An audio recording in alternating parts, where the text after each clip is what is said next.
All right. Good afternoon. Welcome to Arcimoto's 2020 full year and current events webinar. This might run a little bit long. We have a lot of ground to cover today. Going to start with a recap of 2020 and some current events. Lay out Arcimoto's, what I would call Arcimoto's not very secret plan, which I've been talking about now for 13 plus years. But we've got a lot of new folks who have joined in as stakeholders, and so I want to make sure and put it all out there, particularly in light of our recent acquisition of Tilting Motorworks. Going to chart the 2021 road ahead, so give some clarity on what our top level goals are for 2021. Take investor questions from the SAY platform, which will be our first time using that platform to let our shareholders put in questions directly. If you didn't have a chance to do so this time, it's something we plan to keep forward with in subsequent earnings calls. And then we'll do, like we did last time, we're going to bring a panel together of analysts of Arcimoto stock and our executive management team in order to answer a sort of round robin style Q&A. There were a number of folks out there who requested a musical portion of the events. I'm sorry to say my Uncle John is traveling today, but he did say that for our Q1 earnings call, he's got something special in store. So, but first, hey guys, if you would like to support the brand and enjoy some fine outerwear, I'd like to direct you to the shoparcimoto.com store where you can find hats, socks, shirts, and a variety of other items. One thing that you won't find are shorts, which brings me to something I want to address right up, which is Arcimoto has been received from a number of our stakeholders concerned messages about a recent short seller report by the ironically named Benitez Research Company.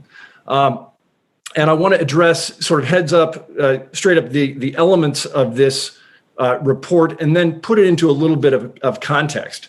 So, the report carries very serious allegations about the company's practice. And I want to say straight up, it is a report that is chock full of falsehoods and misrepresentations, starting with the very first one. It alleges that the company has faked pre-orders in order to fake demand. This is laughably false. We consider Arcimoto's practices regarding pre-orders. Now, to be clear, Arcimoto has accumulated something getting near 5,000 net pre-orders in the course of its existence. We consider our practice regarding pre-orders to be best in class for the industry. We have never considered email signups to be pre-orders, for example. We have seen other companies go out there in the vehicle space, collect tens of thousands of email signups, and then claim that they had tens of thousands of pre-orders. We have not done that. We have seen companies build pre-order books based on non-binding letters of interest alone, collecting tens to hundreds of thousands of indications of interest. Arcimoto has not done that. To date, our pre-order numbers do not include at all any non-binding letters of interest, although we do reserve the right to go look for non-binding letters of interest from potential fleet customers as indications of market demand. And going back to our IPO, we have always characterized pre-orders as strong sales leads. When an individual customer cracks open the wallet, puts down $100, fully refundable at any time for any reason, we consider that a strong sales lead, not a booked sale, and we have never characterized them as such. The report goes on to allege that Arcimoto has deliberately hid our relationship with one of our key early investors, who also is our first franchisee for rentals in Key West. And again, this is a gross distortion. Arcimoto has been clear about our relationship with FOD Capital since our disclosure of their investment in Arcimoto in 2018. The idea that this franchise is a 2018 scheme to pump and dump in 2020, we think is utterly absurd. And the report went on to make what we think is a grave accusation that Arcimoto has failed its obligation to report its recalls through NHTSA to its customers. Again, this is totally false. They made mention of one of our customers, Go-Kart Tours down in San Francisco, that they had contacted Go-Kart Tours, and Go-Karts had said that we had not notified them of recalls. So I'm just going to quote what Nathan, the CEO of Go-Cars, said. He said, "I was never contacted, and as far as I'm aware, no one in the company has been contacted by anyone regarding recalls on any of our vehicles, certainly not anyone who has any relevant knowledge on the matter. Further, we would never share that kind of information with an unknown third party. We suspect this was a fabrication. We are in frequent communication with Arcimoto and have been notified of all recalls. We have pre-ordered 40 Arcimoto vehicles, and we have so far converted 2 of those pre-orders into final sales. Like many businesses in San Francisco, we were forced to close during the pandemic, and the timing wasn't ideal to move forward with the purchase of 38 new tourist rentals at one time. Arcimoto is a valuable partner, and we look forward to adding more FUVs to our fleet when the time is right." So the question I think I want to, the note I want to let our investors know about, because again, a number of you have written to us and asked about the allegations in this report, and then of course the follow-ons from legal firms who posted repeated press releases on our ticker. And to understand that we believe that this report and the other 5 short seller hit pieces that have come out about Arcimoto since our last earnings call are an effort to deliberately mislead investors, cause investor lack of confidence in Arcimoto stock, and depress Arcimoto stock price in order to profit. This is something that is known. It's a sort of a dark secret of this particular market that we're in, scheme called short and distort. And so at this point, all we're really recommending is that our investors familiarize themselves with short and distort schemes. And to understand further the context, so what we noticed as since our last earnings call and really all throughout 2020, Arcimoto has seen a tremendous appreciation in the value of its stock, particularly after the November call. And we started to notice in public filings on NASDAQ an accumulation of significant short interest in the company. And as that short interest increased, we saw an increasing volume in these so-called hit pieces. So we think this is a transparent attempt to manipulate Arcimoto stock, shake confidence in the company. And to those of you out there who are attempting to manipulate Arcimoto stock with hit pieces in order to profit, we believe that you are barking up the wrong tree. And so that is one of the reasons why I am happy that we have a new merch item available in our merch store as of just yesterday. Our Go Long Johns. They're great for those cold, long runs and perfect for covering your shorts. So let's get back to it. Again, going to recap 2020 and current events, articulate Arcimoto's not-so-secret master plan, get into our 2021 road ahead, and then dive into questions. So what did we do in 2020? So despite production shutdowns actually in every quarter of the year, major supply chain challenges as all of our suppliers were going through the same pandemic, Arcimoto managed to deliver 97 vehicles to customers, which was a 110% increase year over year. We also introduced new products. We launched pilots of the Deliverator and the Rapid Responder, our solutions for last mile delivery and emergency services. And as we get towards the tail end, I'm going to talk about some of the feedback that we've gotten from those pilots.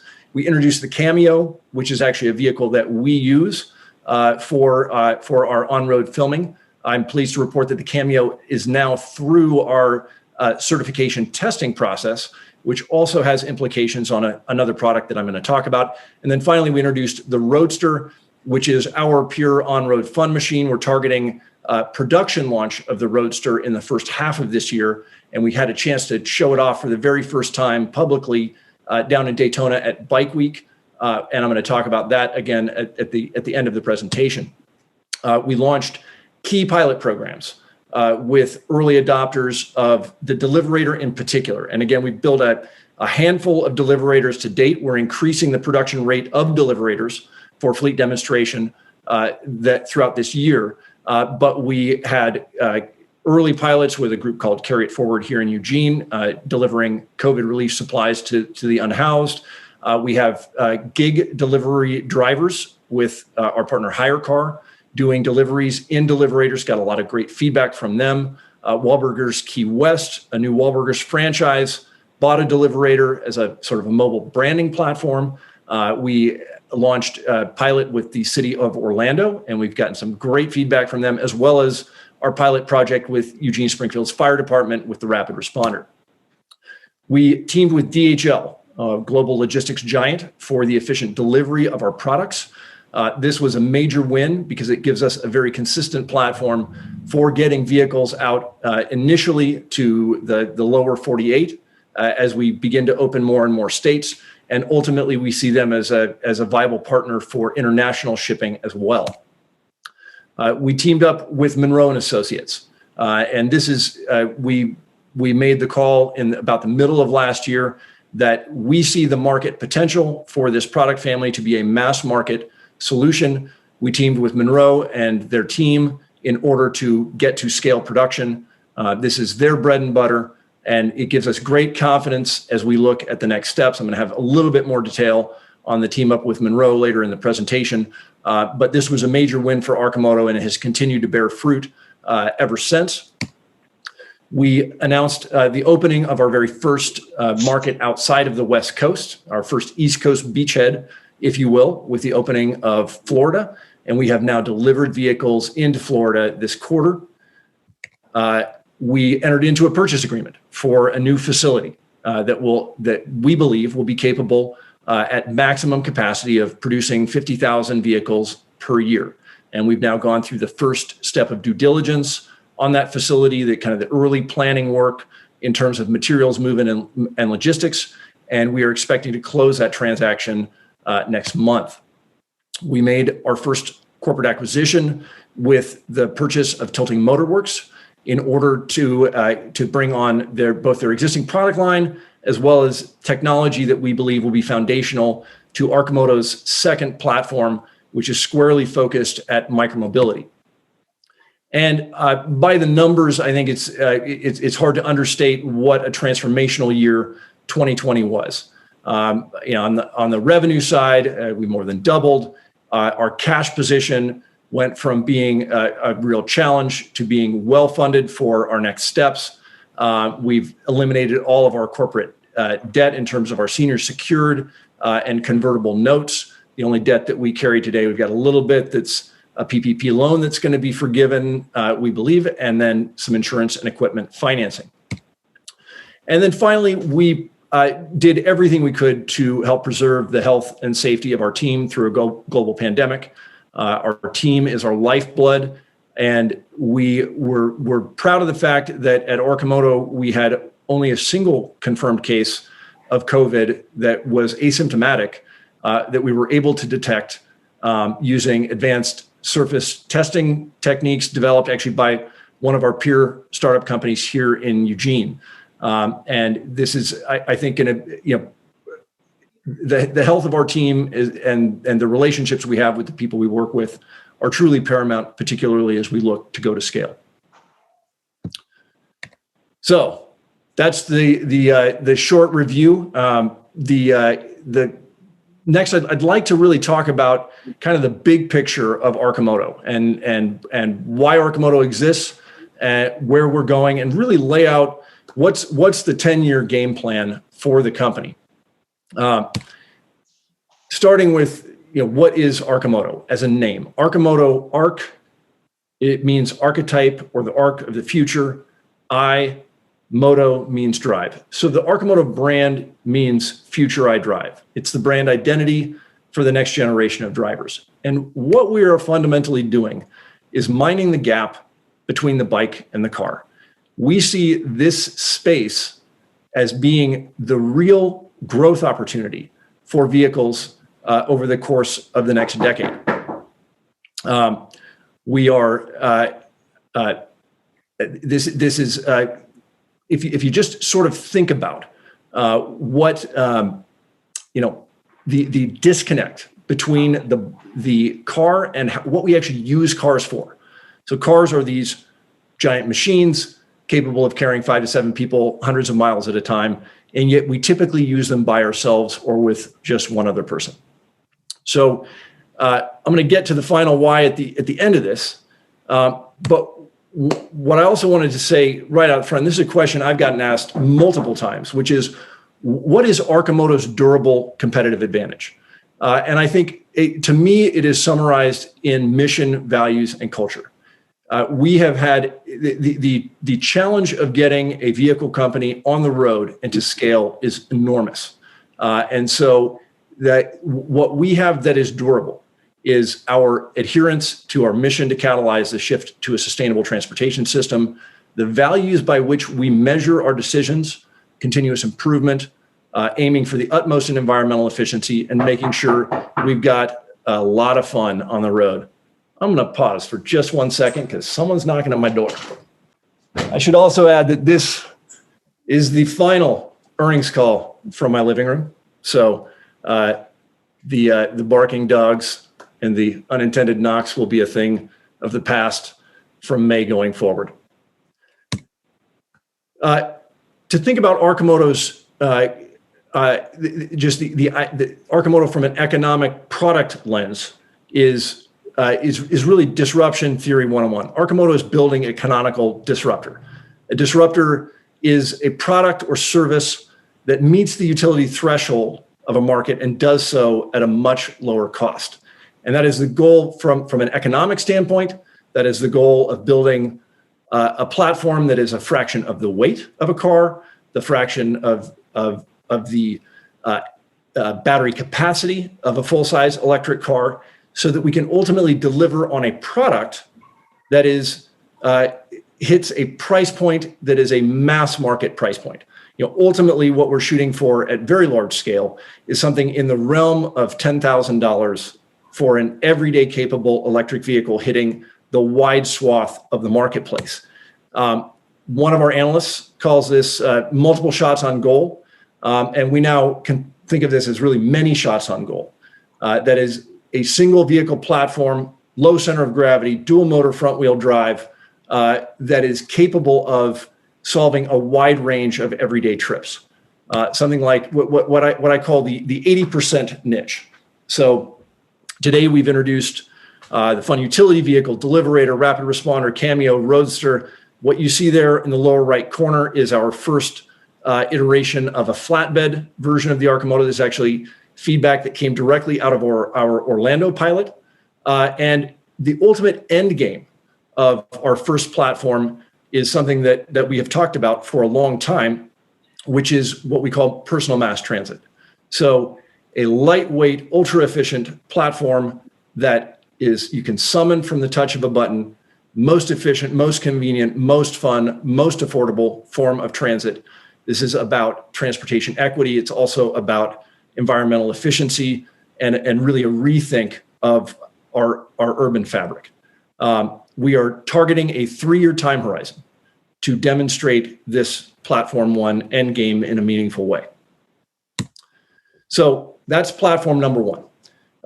Platform number 2 is what we're calling now our Arcimoto Tilt division. And I should say at the outset that ultralight electric vehicles are absolutely core to the Arcimoto mission. That is the micromobility, scooter, bicycle, low-end motorcycle type of vehicle that is, again, an order of magnitude more efficient. This is why we acquired Tilting Motorworks. This begins a multi-product strategy in that we'll just begin to touch in on in 2021 and continue as we look to the global marketplace. So if you think of the Arcimoto Platform 1 is to the Arcimoto Platform 1 is to Arcimoto Platform 2 is to Arcimoto Platform 1 what Arcimoto Platform 1 is to the electric car. It's that next order of magnitude of improvement in efficiency, weight, cost, and again, designed to really go after and really understand the core usage pattern of vehicles on the road. We are incredibly excited about what that product family is going to represent, and we're going to have a lot more to share about it later. And so, the sort of the big picture why of Arcimoto is that we don't get to where we need to go if all we do is electrify old ideas. It is going to take a fundamentally next level of materials reduction, of utilization efficiency to get to the carbon reduction that we must get to as a culture if we are going to avoid the worst effects of climate change. So my dad always said, face the danger and row away from it. I think that's a piece of it. I think the other part is that we are rowing towards an opportunity of a fundamentally reconsidered city, parking lots to parks, a more livable world for all of us. That is why we do this day in and day out, and that's ultimately what 2021 is all about. Is laying the foundation for this next decade, which is to say we are going to be demonstrating sort of all of the pieces of the overall Arcimoto business model and plan in order to map out, to really provide the basis for Arcimoto's growth over the course of the coming years.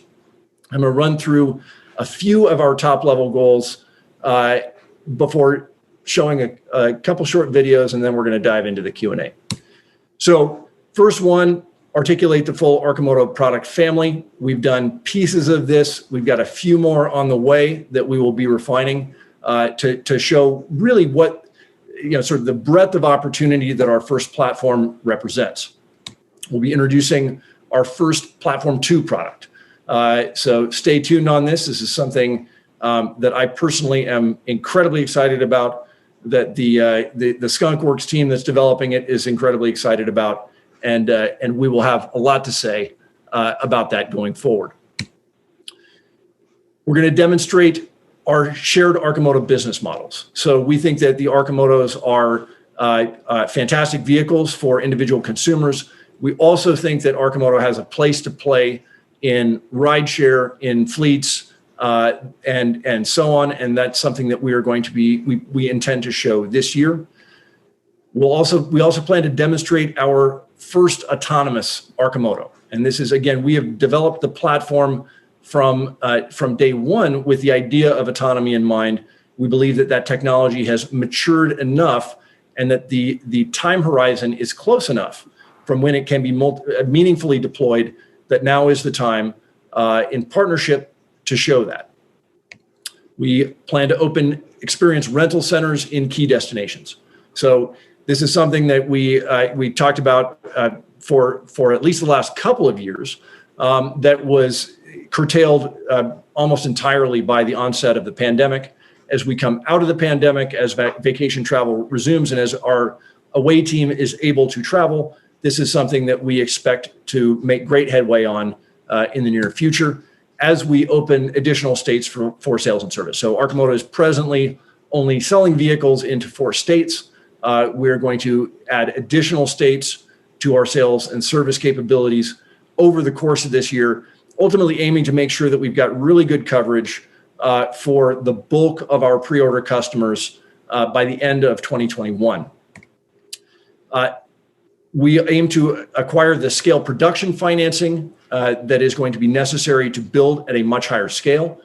We have entered into significant dialogue with the Department of Energy. We've been working furiously on our application for the Advanced Technology Vehicle Manufacturing Loan Program, and we expect its submission very shortly after the conclusion of this quarter. We plan to expand our campus to achieve scale production. As I mentioned earlier in the call, we've now gone through that first stage of due diligence to primarily for the purpose of planning transportation, materials movement, and logistics on and off the site. We're anticipating closing that transaction next month. We will have some initial production work happening in that facility, we believe, in 2021. with the spin up of our automated plastics manufacturer. And then we are going to presently targeting October of 2022 as our start of production for what we're considering the mass production version of the platform. And if you'll recall, in our earnings call in summer of last year, this was August, we set a big, hairy, audacious goal of getting start of production within 24 months. We're now tracking about a month behind that original big goal. And again, as we get closer and closer to SOP, we'll have continued refinements of what that schedule looks like and the meaningful accomplishments that we've made along the way. And what we're ultimately doing with this factory is prototyping scale replication. So the idea with what we're calling the ramp is that we are going to be demonstrating higher volume production that we can replicate into other market regions as a production operation. That we are figuring out in partnership with a fantastic team how to produce our vehicle platforms at scale, and then how do we bring those platforms into market, into production in various other markets all around the world. So finally, our goal is, from a production side, is to substantially increase our year-over-year production from 2020. We are targeting the production and delivery to customers of more than 500 vehicles this year. The big supply chain stoppages that we talked about last quarter are easing, but we expect knock-on pandemic glitches at least through the end of this year. And so even considering those, we think that 500 is a target that we can hit. We are also aiming on the production side for a smoothly flowing river, which is to say that we've had a lot of that, even into this quarter, a lot of this sort of accordion effect all the way from sales through production, materials, delivery, and so on. And so the really for 2021, getting a smoothly flowing river from the sales process all the way through to final customer delivery is a huge priority, because that really sets the stage for much higher volume delivery in 2022 and beyond. And then in addition to vehicles that we build for customers, we plan to deploy additional vehicles for shared fleets and for pilot deployments that will again help build that queue for mass production sales. As I mentioned on the call last quarter, we were targeting by the end of Q1, which is today, to demonstrate 4 units per day of production. That was today is the day that the production team was slated to do that 4 in, 4 out. So 4 vehicles beginning on the line, 4 coming off of the end. And we will hear from Terry later this afternoon on whether we expect that we are going to achieve that goal. Finally, the plan is to continue to refine our products through pilot feedback and get a lot more butts in seats. We have our on-road marketing activities have been essentially completely curtailed for almost the entirety of the last year. We did our very first sort of on-road marketing event. We had a couple of our team members able to get vaccinated early and sent them out to Daytona for Bike Week with the Roadster. I have a short video clip here in a second that describes that experience. But what we found is that the in addition to experiencing the vehicle online, for the Arcimoto sales process to flow smoothly, potential customers need to be able to actually experience the vehicle for themselves. It's a critical part of any electric vehicle story, but particularly when we consider the feedback that we get from prospective customers once they've had a chance to try it, we think it's a critically important part of the Arcimoto story as well. And I'm going to talk a little bit about, so one of the very first pilot studies that we did was with Eugene Springfield Fire Department. And I just wanted to share a little bit of the feedback that came from Chris Heppel, who is the fire chief. And one of the questions we asked him was, things like, how satisfied were you with your experience? That was a 9 out of 10. To be the ideal vehicle for your desired use case, what improvements can we make to it? And what they said is, if they had a cargo version, it would be more in line with their present needs, and that they would be unlikely to purchase it in its current form, but would be likely to purchase it with the cargo version. And so that is what prompted us to develop something we're kind of tentatively calling the Rapid Deliverator, which is a merging of the Rapid Responder and the Deliverator. And based on that, he says, he's 9 out of 10 likely to recommend the Rapid Responder to other fire departments and departments within the cities, loves the attention that it gets. And really the only piece of feedback that I think should be obvious is that he said, our ability to deploy the unit during COVID was extremely limited. Our intent was to use it at special events, sport games, marathon, Olympic trials, and so on. And that just hasn't happened because those events have all been pushed back. So again, as we look at our pilot deployments, and Orlando is another great experiment in terms of the feedback we got and what that is doing to the development of the product, and we'll have more to share on that front in the coming weeks, we think. So that's sort of the big picture story of where we are now, what our goals are for 2021.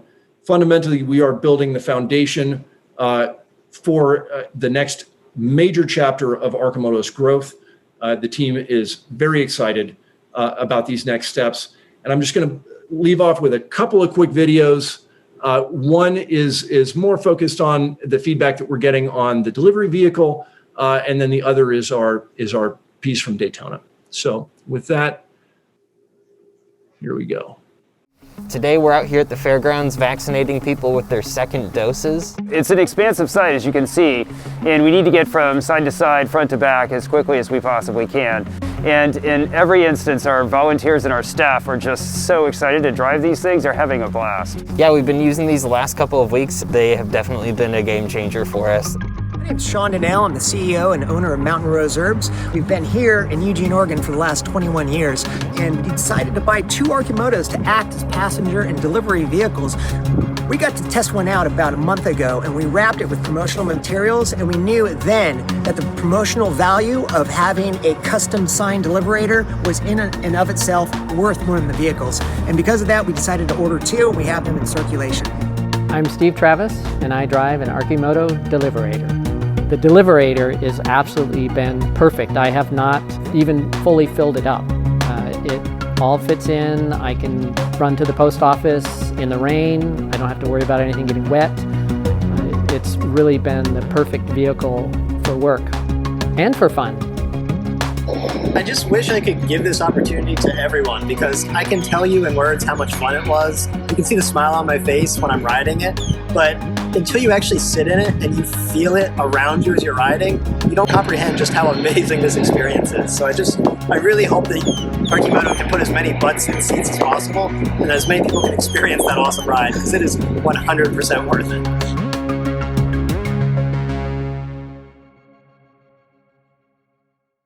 And to Micah's point there, that is, we've obviously been, as with just about everybody, had a real challenge of having direct customer relations over the course of the last year. We expect that now that our team is eligible as of Monday for vaccinations here in Oregon, that we will be able to get our away team vaccinated and back out on the road in relatively short order.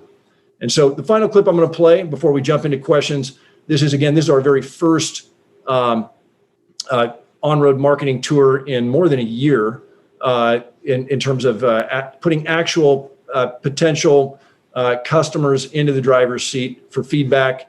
This was our experience at Daytona Bike Week. All right, what are your real thoughts? This thing's got a lot of power.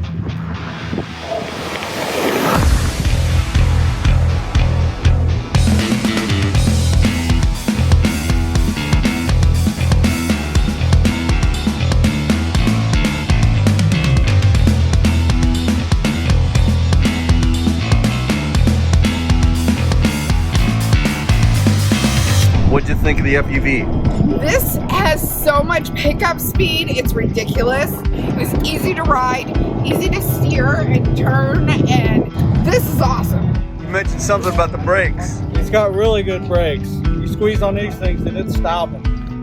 Price seems fair and charge runtime seems to be applicable for what's available. That's an awesome machine right there.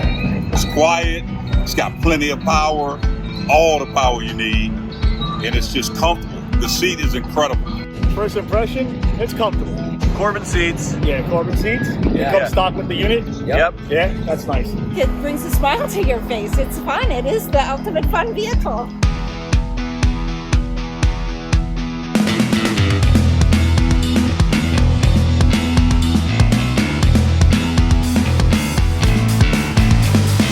It literally is a smoother ride and very quick on acceleration. I think this is going to be the new future.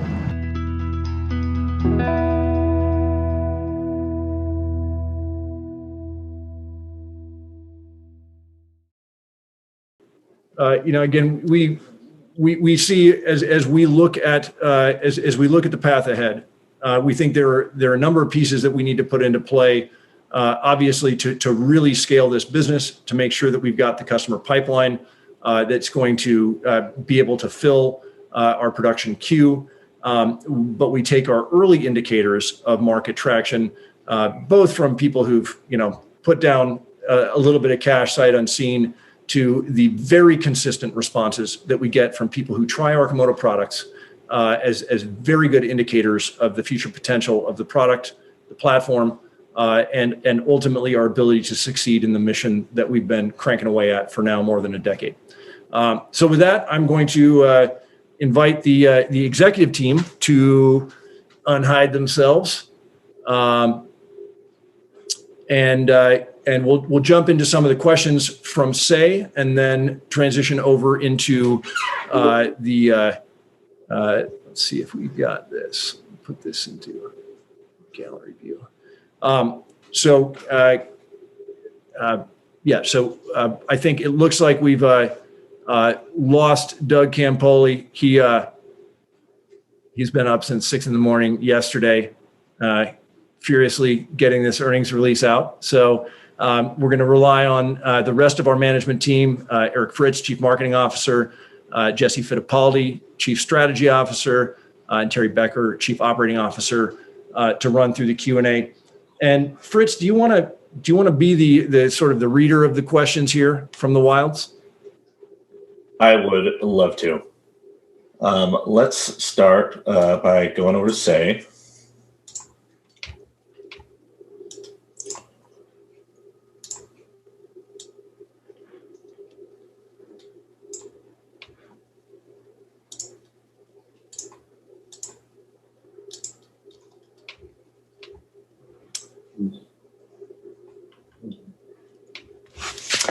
All right, so you touched briefly on the ATVM loan.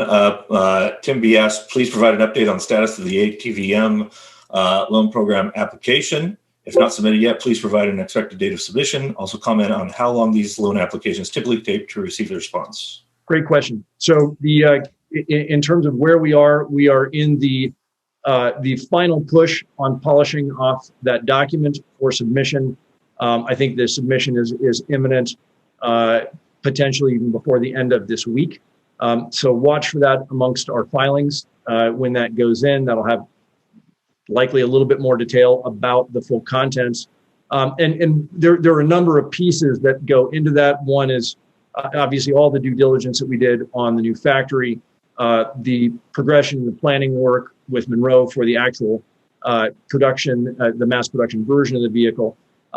In terms of how long it takes to actually get funds dispersed, that can be, we've heard from the DOE, it could be 6 months, it could be a year. What's the really important marker there is when they determine that our application is, quote, substantially complete, because that's the point at which we can begin to accrue costs to the loan that would then ultimately be repaid out of the proceeds of the loan grant. So that is a time frame that is likely to be much sooner than either the 6 or 12-month time horizon. But what we're doing is, it's going to be basically a whole lot of work to get all the planning done and the research done, and then really push go and make sure that we're in very tight communication to move through that process in order to be able to.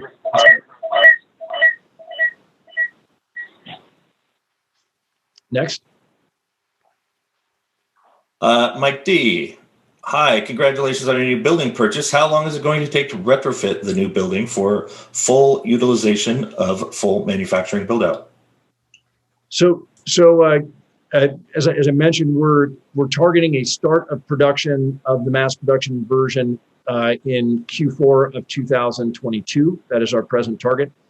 Jesse, do you want to offer any additional color sort of on how you see? Jesse has been really spearheading the initial site due diligence and some of the construction planning for the new factory. Do you want to share maybe a little bit about how that's going to roll out? Hey, everybody. Thanks, Mark. Before I answer that question, I'd like to comment how awesome I think the chat is and the positive aspirations going on over there. It's been fun to watch. And it's been great listening to you, Mark, telling the successes of last year and what our goals are for this year. I think it's been a great journey, and there's a bunch of people that are making this happen. One of those groups is the Rockstar consulting team that we put together to do the due diligence on the factory site in short order. And the mission was to validate whether or not we can do what we need to do on that site from a city's perspective, zoning, occupancy, environmental, all those things look good. And then from a manufacturing standpoint, can we meet the goals that we have set up for, and is that site capable of doing it? It looks great. And now it's the mission is to start, once we have acquired the site, immediately start working on the logistics, and how we're going to solve moving stuff in and off the property. And I think we're going to see some pretty major headway in the beginning of next year, where that place is looking good and ready to start putting equipment in for production.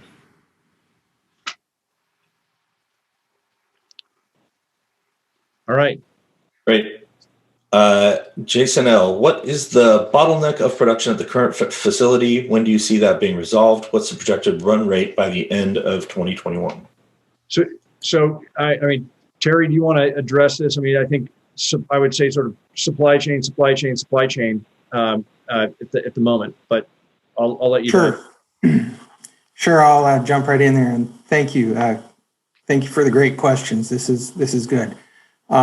As a lot of you might anticipate, the answer to the question of what's the bottleneck is just that. It's the bottleneck of getting supply chains to flow like the river that they need to flow to feed our factory. Turns out that building an assembly line in a factory to assemble the vehicles is not the biggest challenge by any means.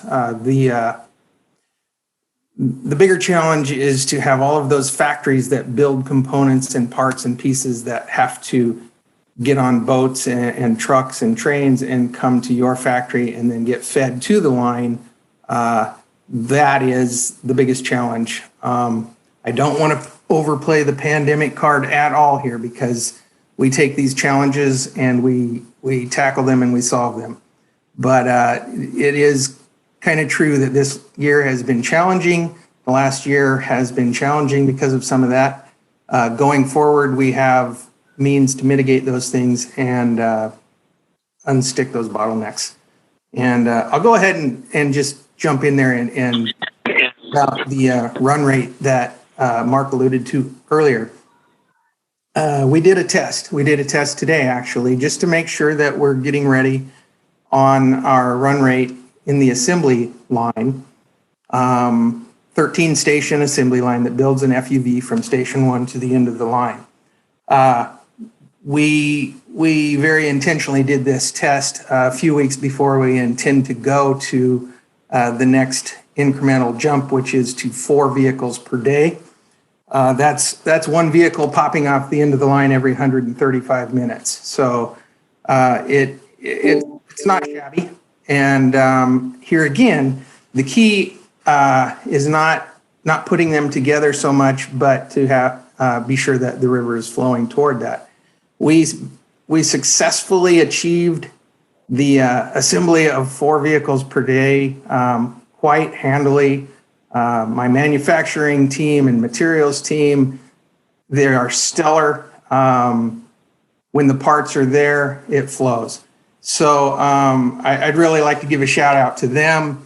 They are ready to go to that step when we pull that trigger here in the next few weeks. And then by the end of the year, I think I heard that question as well, is we intend to jump up again from the 4 to at least 5 per day. And as sales pick up and the demand is there, we will be able to go to second shifts and double that quite handily. So we're ready for it. And to answer that question, though, what's the bottleneck and the unknown? That would be the supply chain. Thanks, Terry. Fritz, All right. let's pick a couple more from Say and then kick off. Let the Wall Street heroes get their moment. Sure. Mo L had a few that got voted. I'll kind of consolidate his 3 questions. 2 of them were regarding technology, specifically any thoughts on partnering with Tesla for supercharger technology? What is our plan for autonomy? And then his 3rd question was regarding a previous slide that we've shown that showed global expansion, and can we shed any light on our strategy for international development? Definitely. So I'll take on these 3. As it relates to partnerships with Tesla on technology, we don't have anything. We've not talked publicly about anything along those lines. It's obviously something that we would be interested in. They have the leading charging network. They've got a great charging adapter. They've got amazing battery cells. They've got amazing autonomy technology, and all of those could be significant additions to the Arcimoto platform. So that's a conversation we're certainly would have interest in engaging in. When it comes to Arcimoto's strategy related to autonomy in particular, we have planned the Arcimoto platform to be an autonomous foundation for mobility. And so the work that we are doing, our focus area is on the vehicle platform itself, having a very lightweight, ultra efficient vehicle platform that can be driven by wire. And the next piece of that, obviously, is the sensor and software stack that actually lets it drive on the road or in particular areas.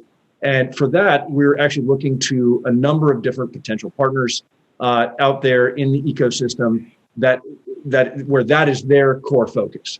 There are actually quite literally dozens of different folks taking, in some cases, very different approaches to autonomous piloting of vehicles. And we think that the Arcimoto platform will provide an ideal platform for those ventures that are looking for the right pathway for autonomy into the marketplace.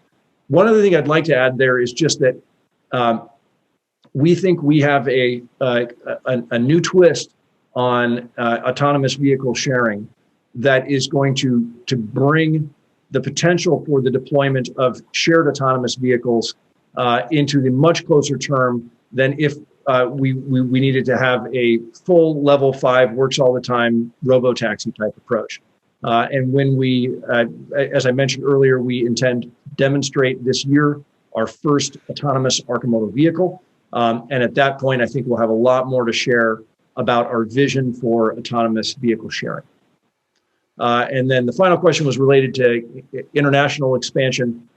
As you might have noticed, we just, today was actually the starting day of Dilip Sundaram, who's our new Chief International Business Officer. Dilip comes to us from Mahindra, where he led multiple projects, opened up the US office or the Korea office, We're very excited to have him on the team. And it, particularly as you look at not just Arcimoto's Platform 1, but our second platform that is targeted at, again, an even lower, lower cost portion of the market. We think that will have applicability truly globally.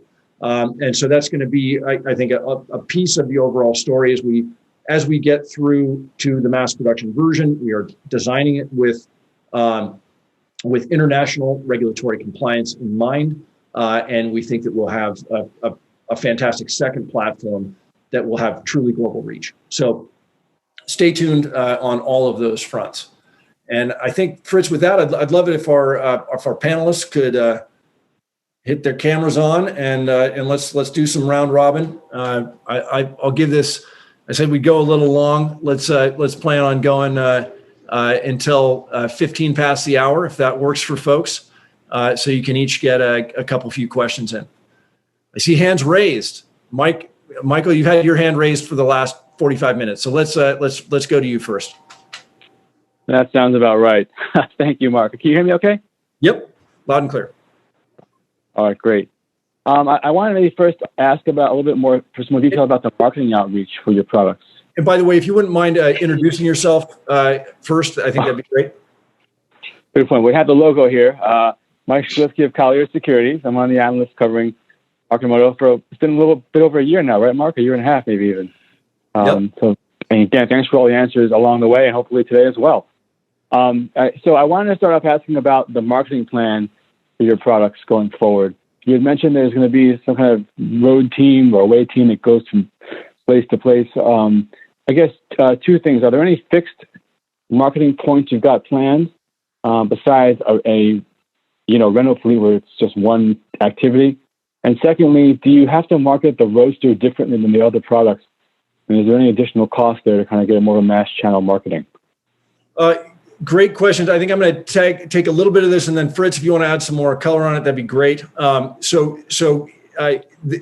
a multifaceted approach to market development that starts with online, learning about the brand through online videos. We've made video sort of a core competency of the venture because we found the absent actually driving the vehicle. That's the closest we can get to showing you what it's really all about. The experience rental is another really key component of that. So targeting destinations where people can rent the vehicle for a half a day, or in the case of rideshare, maybe just for 20 or 30 minutes. And in order to get an experience of the vehicle in a way that is, for us, long-term, we think going to be a revenue generator rather than a perpetual cost sink. And then on the fleet side, our goal is to get, particularly for the next 18 months, is not to sell vehicles to delivery type fleets, but rather get what is now a very limited number of delivery focused vehicles into the hands of key potential fleet adopters that can try the vehicles for 2 weeks to 2 months in order to first give us feedback about what works and what doesn't, so that we can feed that into the development of the mass production version of the Deliverator. And then second, begin to collect letters of interest for more substantial fleet purchases that give us additional confidence in the market tractability of those products. Fritz, did I leave anything out? On the Roadster side, we had a fantastic feedback from our trip to Daytona, where this is bikers who love big, loud, gas-burning bikes, and I think our team out there was pleasantly, even potentially a little surprised at just how positive the reaction was. But Fritz, if you got anything more to throw on there, that'd be great. Sure. Michael, you were asking about difference in marketing those two products, and we will be targeting different segments and a slightly different strategy just based on the regulatory requirements around the two different vehicles. One is most clearly a motorcycle. One kind of straddles the line between motorcycle, and some states have an autocycle definition, and kind of straddles the line between motorcycle and car. So there are certainly considerations that we're thinking about both on the marketing side and the regulatory side there. All right. Okay, great. Can I ask secondly about your cash burn? You seem to have plenty of cash thanks to some recent activity in the capital markets. I'm just curious if you could give us any kind of quarterly or monthly feel for how you might run through that going forward. I think we'll have more to talk about. I mean, we've maintained a pretty steady cash burn. Actually, maybe a little bit of decline in that in 2020. I'm obviously expecting that to go up. I think we'll have a little bit more clarity to communicate on that front at our Q1 call. But I would say that Arcimoto has, I think, made a point of being incredibly efficient with cash. We spent a grand total of $42 million from the napkin sketch to first production vehicles off the line.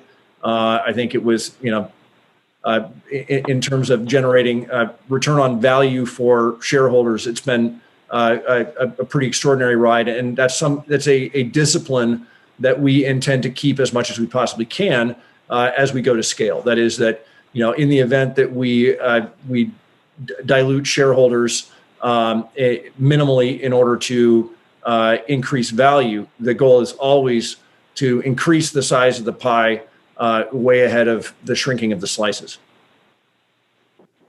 Got it, Mark. Maybe my last question for you here is on the gross margin and EBITDA break-even outlook. You work with Rommel Associates for quite some time now. You've got a new facility coming soon, but the current AMP, have you had any way you can update us on whether you maybe pulled down the volumes that you need to get to break even on the gross margin or EBITDA wise? I think we made a decision last year that we were going to go for much higher scale. And I think had we said, okay, we're just going to stick with the current AMP and push maximum production capacity out of that would have been a substantial undertaking just to ramp up our sort of the way that we presently build vehicles. And we saw the potential to achieve positive cash flows in the end of 2021 kind of a time frame. I don't think that is going to be the case with the addition of the plan for the ramp. I think now we're looking at, basically we'll be sort of well into our first production year out of the ramp at the earliest before we would see things start to flip positive. And again, the other thing is I would just anticipate that Arcimoto is going to be growth focused for the foreseeable future. Right. Got it. Mark, I'll leave it there. Thanks so much, and best of luck here in Q2. Thanks, Mike. All right, I think the second one was from Amit. If you wouldn't mind turning on the cam and introducing yourself, if that's... Hey guys, can you see me? Yep. All right. Thank you, Mike. So with respect to sort of the pre-order book or the sales leads, however you want to define that, is there an opportunity to start taking advantage of that list and, using the balance sheet that we have to maybe, deliver orders to or vehicles to folks who have shown that level of interest? Yeah, and Amit, if you wouldn't mind introducing yourself real quick, just so folks. Sorry. Yeah, I'm with H.C. Wainwright. I've been covering FUV for a couple of years now. And so, if I understand your question correctly, you're saying with our indications of what we call our pre-orders or our strong sales leads, is there an opportunity with those we're definitely looking to deliver vehicles particularly to some of the folks out there. Some of you have been waiting a very long time for your Arcimotos, and that's really a piece of that is there are really two pieces of that. One is the major scale push that we're doing that has the knock-on effect of substantial cost reduction, and then the other is making sure that we open new state markets as quickly as we reasonably can. Those efforts have been a significant challenge, particularly during the pandemic, but we expect that again, as we sort of hopefully begin to come out of COVID, that we will be able to both expand our geographic reach to hit a much wider piece of our pre-order book, and then again the real big push, and this is the overarching push for the venture, is get to scale, and that's consuming obviously the bulk of our attention over the course of 21, even as we are demonstrating the breadth of the venture and what we're planning to do for the next decade. Mark, can you remind us which states we are certified for currently? Well, so the vehicle is certified on the road. It's for all 50 states. But in terms of where we are presently selling, and this really has mostly to do with making sure that we have service in place for our early customers, because this has been again a substantial challenge throughout this last year. We have had certain circumstances where customers have had to wait far too long to get their vehicles repaired or to get warranty work done. And so we want to make sure that our customers have the best possible experience with the Arcimoto product. And that really has a lot to do with not just how awesome it is on the road, but the care and feeding of the product after the sale. So as we are able to scale our service network, that will also allow us to open up new states. Platform 2 versus Platform 1, is there any cannibalization in that, or are these very different products and you don't expect much overlap? They're very different products. The principal overlap would be on, materials construction, and I think on the things like the battery and the battery management system technologies. We'll have a lot of shared effort between those, which of course makes up the bulk of the single largest item on our bill of materials. And so the one advantage I think that we will get by producing a larger vehicle that has 20 kilowatt hours plus on board is that the economy of scale that we will be able to achieve from battery purchase will be advantageous to the cost structure of our much lighter weight, lower cost vehicle products. Understood.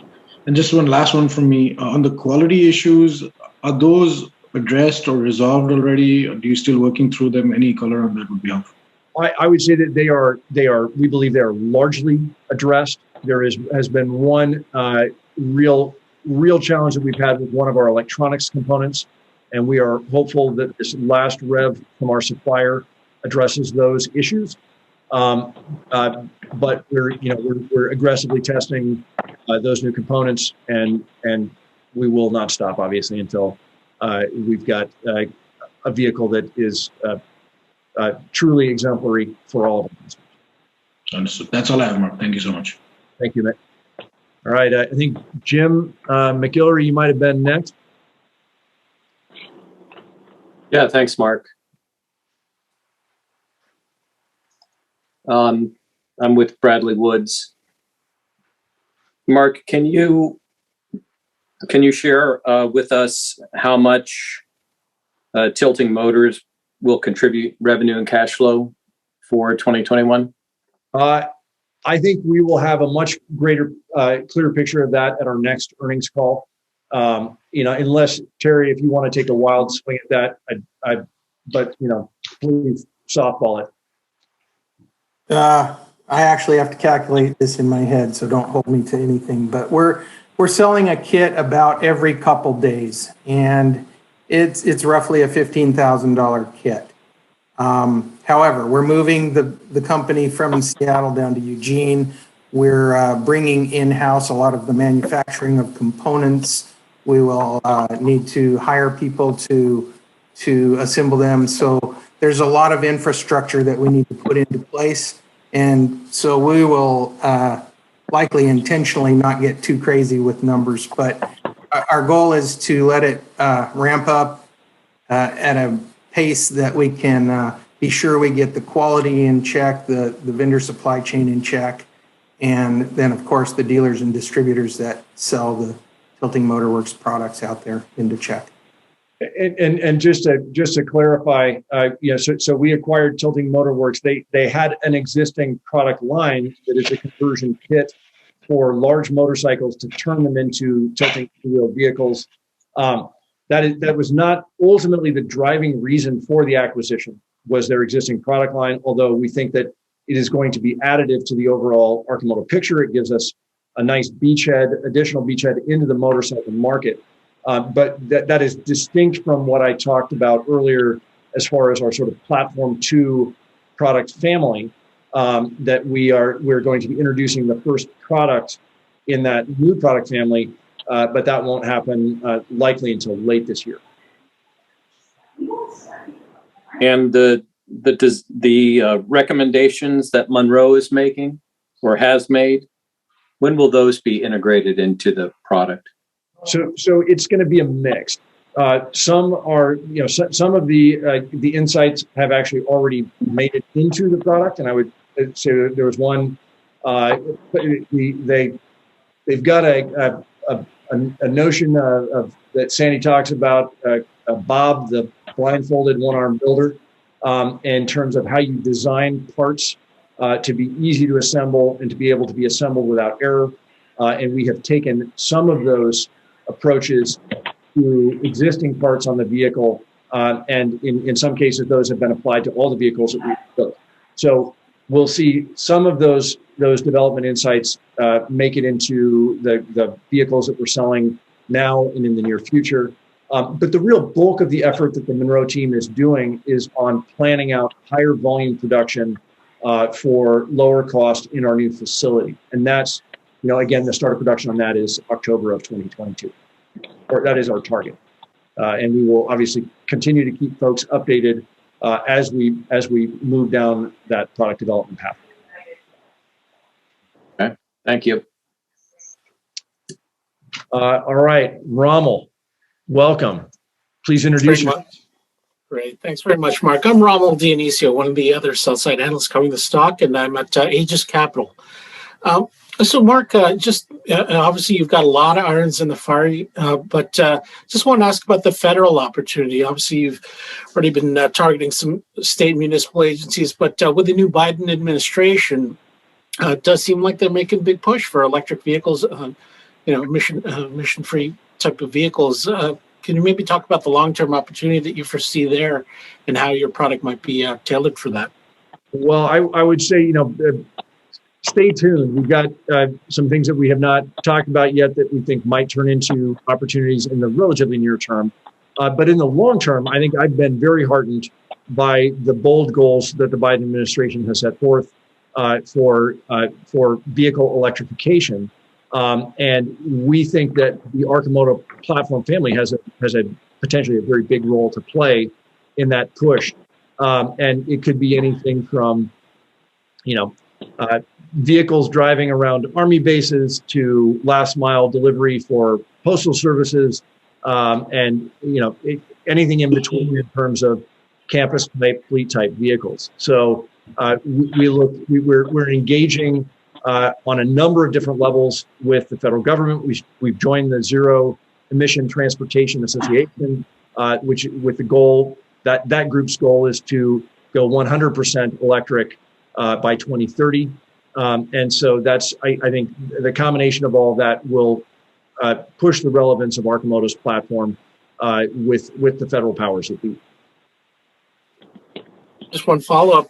You did touch on, I think a couple of days ago, we saw the press release of the hiring of an international executive. I wonder if you could just maybe give us a little more color on what the low-hanging fruit there might be. Obviously, there's a lot of countries around the world some of whom, frankly, are even maybe a little further down the curve in terms of electric vehicles than here in the United States. And I wonder if you could just share some color there in terms of the near-term, near and long-term opportunities. I would think of that as a sort of the midterm opportunity for the company in the bigger picture sense.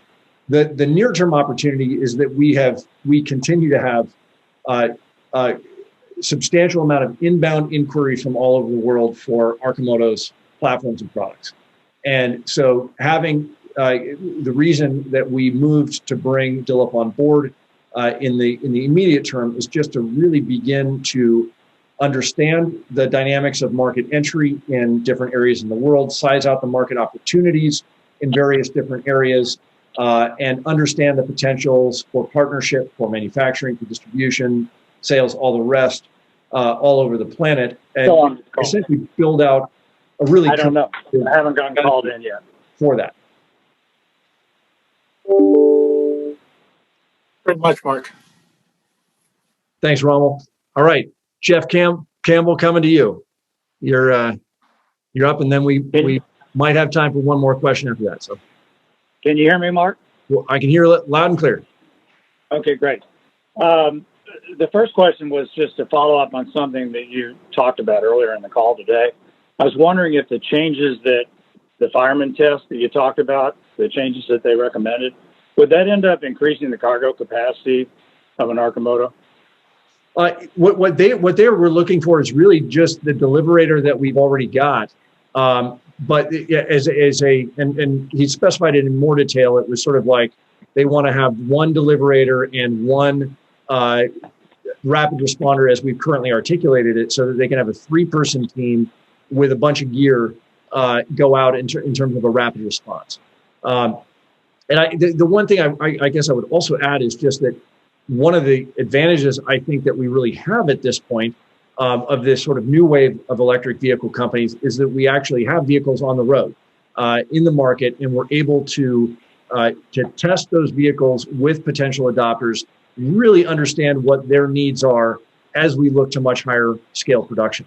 And that's really what it's part of our mantra of continuous improvement, but it's really all about gaining as deep a possible understanding as possible, an understanding of what our customers need in order to build the right solution for daily mobility for them. Okay, and it's getting late, so I'll limit myself to one follow-up. I wanted to ask about the recently announced hire of Dilip Sundaram as Chief International Business Officer. He formerly worked for Mahindra, which itself offers commercial 3-wheel vehicles, including an electric last-mile delivery solution. I was just wondering, was he hired specifically for his 3-wheel experience, or were there other aspects in his background that was important to Arcimoto? I think his depth of experience in international vehicle deployment, in electric vehicle deployment, was certainly one big part of key to us bringing him on board. The other was just, and this is true of the vast majority of Arcimoto's hires, is just that when Dilip came to us and expressed a profound alignment with the mission of the company, sustainable mobility is something that he has been passionate about for many years. And he looked at what we were doing and said, this is the solution for the global marketplace, and I want to lead the charge. That was a pretty compelling intro. Okay, great. Thank you. All right. We want to do a lightning round. Mike, any quick follow-ups?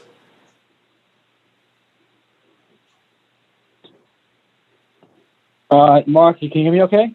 Yep. All right, I'll ask it with the camera off. Let's just kick it up to work.